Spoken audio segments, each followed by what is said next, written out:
In this video, I'm going to be reviewing the Cleo Skribent Classic fountain pen. I'll go over the specs, I will do a writing sample, and I'll tell you what I like and don't like about this pen coming up. Blake here with Blake's Broadcast. On this channel, I review fountain pens, paper, and ink, and as always, I put links to the show notes in the description below.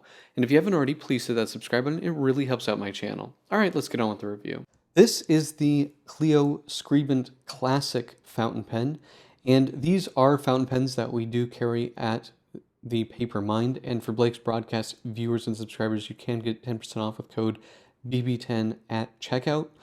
Now, Cleo Skribent is a German manufacturer in Bad Vilsnik, Germany, and they have been in business, I believe, since the 50s, and they make a very nice understated pen.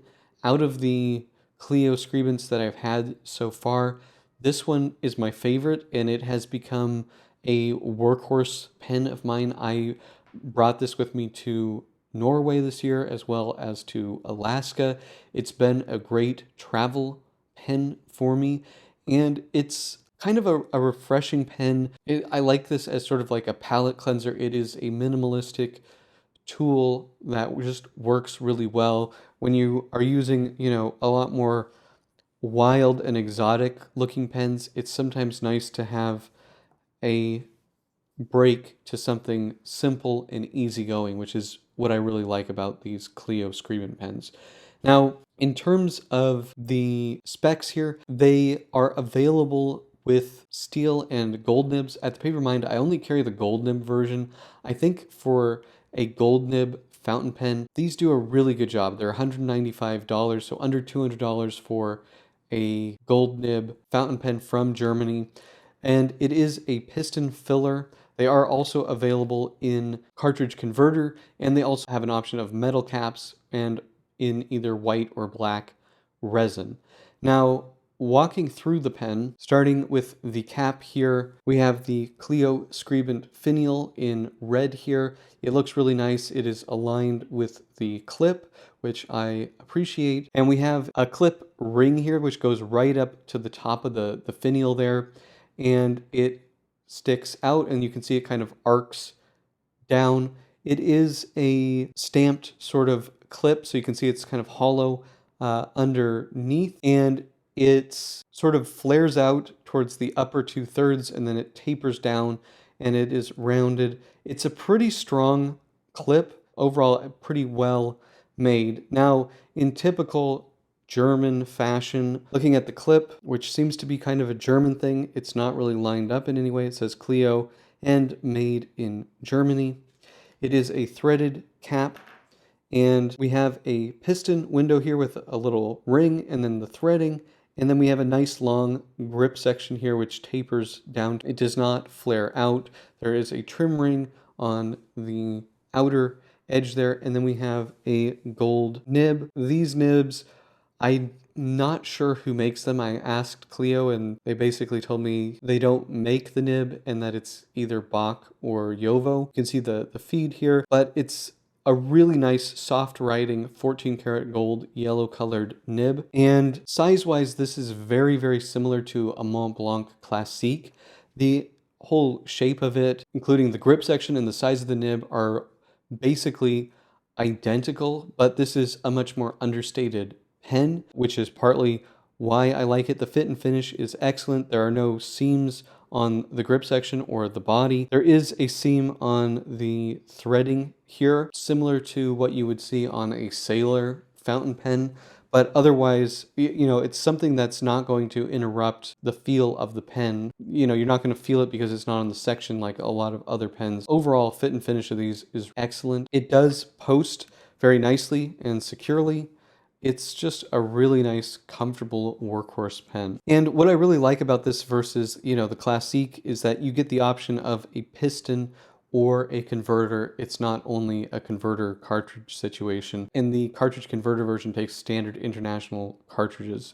So, like for me, if I'm traveling for a few weeks, I can fill this pen up and I don't have to worry about running out of ink, especially with this fine nib that I have on here.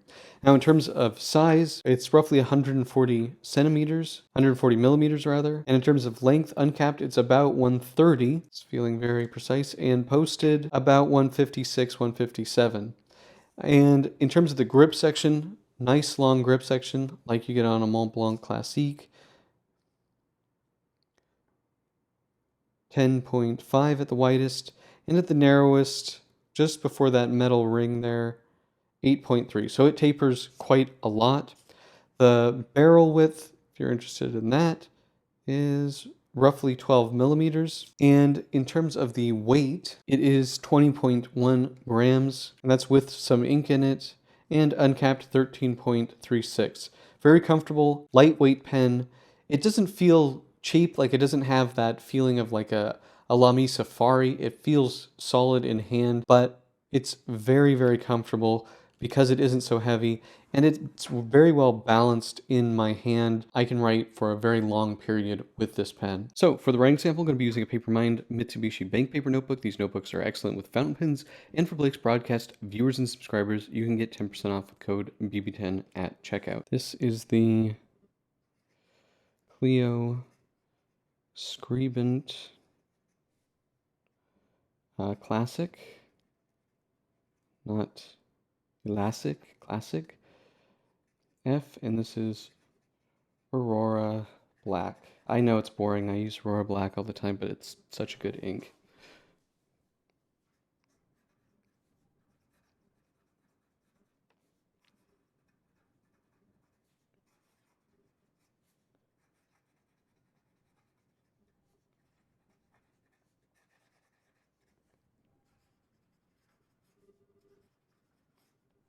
Try fast writing.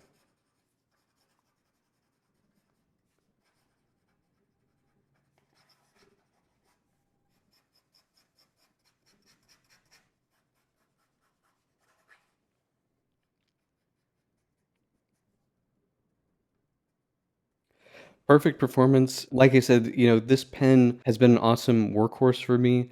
I've been using it an absolute ton since I got it. It's just a great everyday pen. In terms of reverse writing, it's definitely noticeably scratchier, and it does catch the paper. I'm feeling it catch the paper a little bit. You do get a definitely a smaller line. It doesn't seem like it's running out of ink. So you could do it in a pinch, and you definitely get a noticeably finer line. So I would say you could do it. And this is a relatively soft 14 karat gold nib. It's not as soft as like a Lamy 14 karat gold nib, Lamy Safari 14 karat gold nib, but you can get some line variation. I wouldn't push on it too much, but there's definitely a difference there. And this has just a really nice, soft, enjoyable writing experience. Something where you really are getting, I think, some benefit from that gold material over a steel nib fountain pen. But that's pretty much it. It's just a really solid performer. I really have enjoyed this pen. It really surprised me how much I liked it. Quality is very good. Writing experience is very good. So what are my pros and cons for the Cleo Skribent Classic fountain pen? Well, the biggest pro for me is that this is a excellent workhorse pen. The performance is excellent. I like the soft 14 karat gold nib, and I like the comfortable, travel-friendly body. I traveled with this twice this year, and it was a fantastic companion, very reliable, and just very comfortable and easy to use. And it's got an understated look, which I just think is refreshing when you have a number of wild looking pens. It's sometimes nice to have something that's just more chill, that's more laid back, and that's really this pen. The build quality is good, it's very comfortable, it's just an easy to use fountain pen that I really enjoy. Now, in terms of cons, I don't really have a lot of them. It's $195, which is not a cheap pen, but for a gold nib, German-made piston filler pen, it's a really good price. The design is not going to draw attention. So like if you want a pen that's just like a wow in terms of looks. This isn't going to be that. This is subtle, this is understated. And so if you want to be making a statement, this really isn't the pen for that. Other cons don't really have any for this price. I wish the cap ring was aligned, but I could say that about every Pelican. The fit and finish of the pen is very good. There is a seam on the threading similar to a Sailor, but otherwise there's no seam on the grip section, which is where it's most annoying, and it's really not anywhere that you're going to see. You really have to look for it. It's not on the body, not on the cap. So they did a really good job with the overall fit and finish of this pen. But that's pretty much it. Do you guys have this pen? Do you like this pen? Let me know in the comment section below. If you like this video, please hit that like button. And if you want to see more fountain pen, paper, and ink videos, please hit that subscribe button. Thank you so much, and until next time.